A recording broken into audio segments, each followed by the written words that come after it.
Hey everyone, I am Sarah Schweiger, an Adobe community expert, and recently I came across a question on social media that really resonated with me. A fellow horsewoman asked, for those of you who design ads, how exactly did you get into it?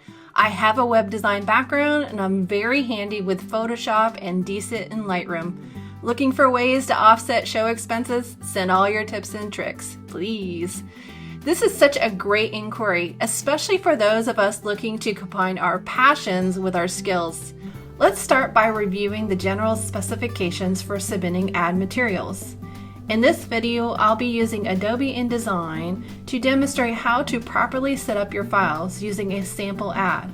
While you're free to use other graphic design software, InDesign is often the easiest option thanks to its specialized tools and layout features. According to the specs, the trim size for a full page ad is 8.313 inches wide by 10.875 inches tall. I start by telling InDesign that I want to work in inches. That's very important because when you start to set up different parts of the file, you will want to be thinking in inches based on the specs given.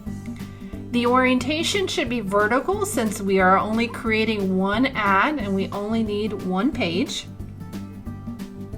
However, you'll want to keep your live area, which is the space inside the trim, at 7.125 inches by 9.875 inches.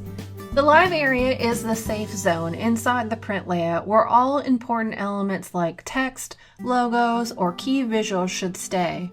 Respecting the live area ensures your layout looks clean, balanced, and legible, giving it a polished professional feel. In the example I have in front of us, the trim size is set to 8.313 inches by 10.875 inches. Since the publication gives us a live area specification, I calculate the margins by taking the trim size and subtracting it from the live area for both the width and the height. Since the ad has two sides, I then divide by 2 to give the individual numbers to put into each of the margin sections. If the publication does not give you a live area, a good rule of thumb is to use 1/8 of an inch to 1/4 of an inch on all sides. Anything outside that live area might be cut off or misaligned. In general, most magazines, newspapers, and printers have strict live area requirements, and failure to follow them can result in your ad being rejected or improperly formatted.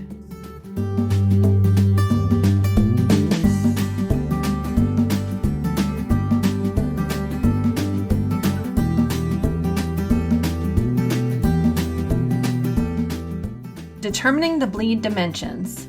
Before we dive into how to set up the bleed dimensions, let's start with the basics. What is a bleed and why is it important? In print design, a bleed refers to the area of artwork that extends beyond the edges of the final trim size. It's a critical part of any design that's going to be professionally printed. Why is it needed? When a document is trimmed after printing, there can be slight shifts or variations in the cutting process. If your artwork stops exactly at the trim line, even a tiny misalignment can result in unwanted white edges. Bleeds ensure that your background colors, images, or design elements go all the way to the edge, no matter how the paper shifts during cutting. In most cases, the standard bleed is about 1/8 or 0.125 inches on each side. That includes the top, bottom, and both sides. That means your final document size, including the bleed, will be slightly larger than the intended trim size.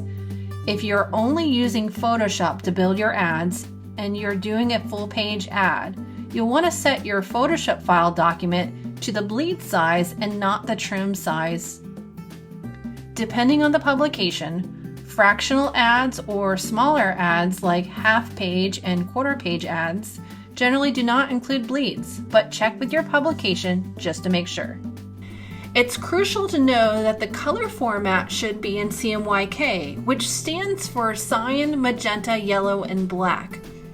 This is a standard for print materials, ensuring that your colors come out vibrant and true to life. A common mistake many graphic designers make is not setting that layout file and their photographs to CMYK. A lot of times they'll leave them as RGB files.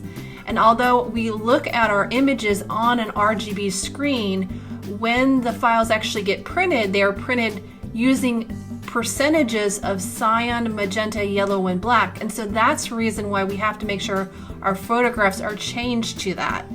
Even if you design your ad in Photoshop, set your file to CMYK before exporting. Additionally, the resolution must be set at 300 dpi. That's the number of dots per inch when we're looking at a physical file. Once your photo or illustration is edited and finalized in Photoshop, save the file and place it into your InDesign layout. To do this, go to File, Place, or use the shortcut Command D on the Mac. When placing your image, make sure it extends all the way to the bleed lines on all four sides of your ad. In this layout, the bleed area is highlighted in red. This ensures that your image prints edge to edge with no unintended white borders after trimming. A common mistake many designers make at this stage is choosing a photo that is too low in resolution, appears distorted, or contains too much visual clutter, which can overwhelm the ad. Always use high quality, properly sized images that enhance your message, not distract it. Next, place your headline, body copy, logos, and any additional graphics into the ad layout. Make sure that all important elements stay within the live area. That's the safe zone where nothing critical gets cut off. Finally, double check your color settings. Make sure all the text, illustrations, and images are using CMYK colors, not RGB. RGB is for screens, CMYK is what professional printers require. Now that we've covered the specs, let's talk about some tips for using Photoshop and Lightroom effectively. Since you already have a web design background, you might find it helpful to create templates in Photoshop that adhere to these specifications. That way, you can easily plug in your images and text without having to start from scratch each time. When it comes to creating an eye-catching design, remember that simplicity is key. Use bold colors and contrast and clear fonts that are easy to read. Don't overcrowd your ad. Instead, focus on a strong central message that captures attention. Use hierarchy, making your headline the biggest and any supporting pieces of information smaller in size and boldness.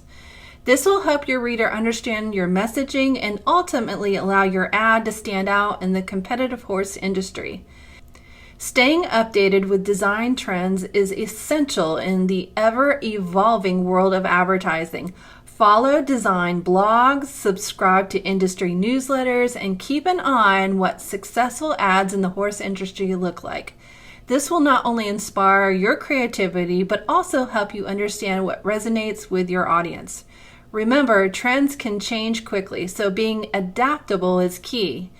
Networking with other designers can also open up new opportunities for collaboration and learning. Lastly, never stop learning. The design world is constantly changing, and there are always new techniques and tools to explore. Consider taking online courses or attending workshops to enhance your skills in Photoshop, Lightroom, and other design software such as InDesign.